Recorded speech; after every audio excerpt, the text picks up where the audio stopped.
반갑습니다. 권영민 인문학연구소 권영민 소장입니다. 인공지능 시대는 인문학이 경쟁력입니다. 50보 도망친 사람이 100보를 도망친 사람을 비웃다. 50보를 도망간 사람이 100보를 도망간 사람을 보고서 비겁하다고 비웃는다면 어떻겠습니까? 왕이 대답했다. 옳지 않네. 단지 100보가 아닐 뿐 도망간 것은 마찬가지이다. 맹자 왕의 왕장구 상편. 첫째, 비교를 넘어서 혁신을 이룬 길, 헨리 포드의 혁신. 대중은 내가 원하는 색의 차를 가질 수 있다. 원하는 색이 검정이라면 말이다. 헨리 포드. 헨리 포드는 자동차 산업을 혁명적으로 변화시킨 인물입니다. 하지만 그가 처음부터 성공가도를 달렸던 것은 아닙니다. 포드의 첫 번째 사업인 디트로이트 자동차 회사는 큰 실패를 겪었는데 그는 더 비싸고 더 좋은 고급차를 만들기 위해 경쟁했으나 결국 파산하고 말았습니다. 당시 대부분 자동차 제조업자들은 부유층만이 차를 탈 수 있다고 생각했기 때문에 포드의 대중차 계획을 비웃었습니다. 그들은 포드가 실패했다고 생각하며 자신들이 100보 앞서 있다고 믿었습니다. 그러나 포드는 남들과 자신을 비교하지 않았습니다. 그는 고급차 경쟁에서 물러서 전혀 다른 길을 선택했습니다. 모든 사람이 탈 수 있는 자동차를 만들겠다는 포드의 꿈은 가격을 낮추는 데 집중하도록 이끌었고, 결국 혁신적인 조립라인 방식을 도입해 자동차 생산 비용을 획기적으로 줄였습니다. 이 시스템을 통해 탄생한 것이 바로 모델 T입니다.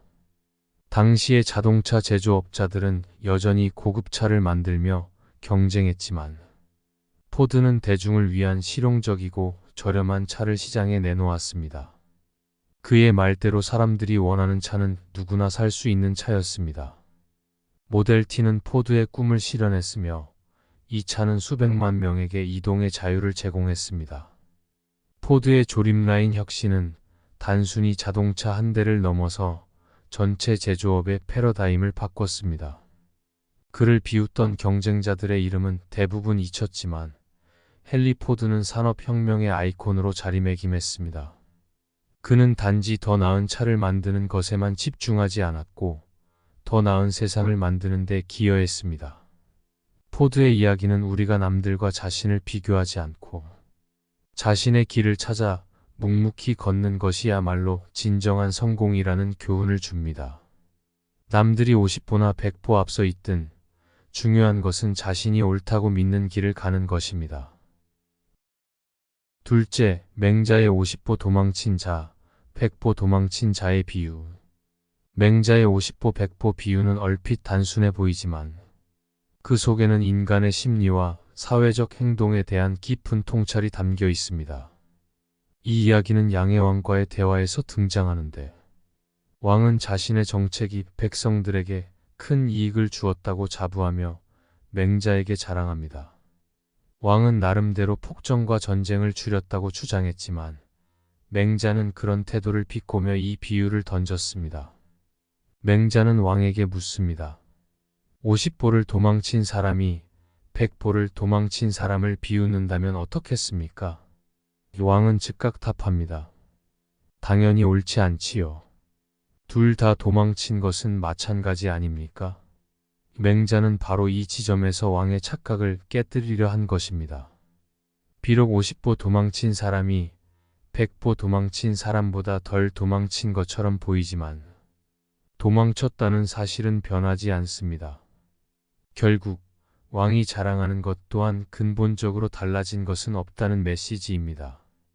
이 비유는 우리가 흔히 저지르는 자기 합리화를 예리하게 꼬집고 있습니다. 우리는 종종 자신이 남들보다는 나은 위치에 있다고 생각하면서 스스로를 위안합니다. 예를 들어, 나는 저 사람보다 조금 더 성실해라거나 저 사람보다는 착한 사람이야 라고 말하며 만족감을 느낍니다. 하지만 맹자는 이렇게 말합니다. 50보를 도망친 것이나 100보를 도망친 것이나 결국 도망친 것은 마찬가지라는 것입니다. 이는 우리가 겉으로 드러난 차이에만 집착할 때 본질을 놓치게 된다는 점을 경고합니다. 맹자의 이 비유는 단순히 남들과 자신을 비교하며 자기 위안을 삼지 말라는 교훈을 넘어서 우리가 진정으로 주목해야 할 것은 자신의 내면적 변화와 성장이라는 메시지를 전달합니다. 현대 사회에서도 남들과 비교하며 자기 만족에 빠지기 쉬운 우리에게 이 이야기는 강력한 울림을 줍니다. 비록 남보다 조금 덜 나쁘다고 해서 그 자체로 괜찮다고 생각하는 것은 본질을 도외시하는 태도입니다. 맹자는 그저 남들보다 덜 잘못했으니 괜찮다고 말하는 왕의 태도를 통렬히 비판했습니다. 이는 오늘날 우리가 타인을 비판하면서 스스로를 평가절하하지 않는 것과 다르지 않습니다. 맹자의 이야기는 우리가 진정으로 직면해야 할 것은 남과의 비교가 아니라 우리의 삶에서 진정한 개선과 변화를 이루고 있는가에 대한 질문입니다. 셋째, 니체와 맹자 도덕적 평가의 본질을 묻다. 니체의 도덕의 계보에서 인간이 도덕적 행동을 평가하는 방식에 대한 근본적인 비판을 제기합니다.